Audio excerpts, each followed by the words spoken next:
ស្រីដូចជូននឹងបងអរជំនោវាយកមកនៅច្រៀងអើយអក្សរាចាប់ទៅស្រី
តែកំពុង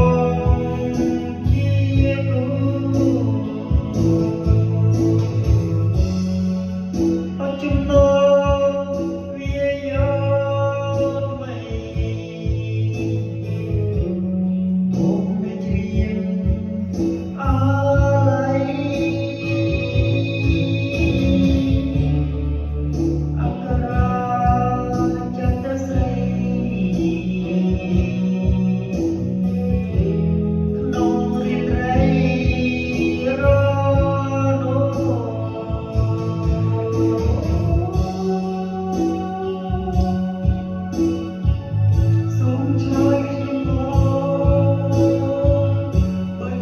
បានដូចបំណងដែលបំណងជាគ្រូ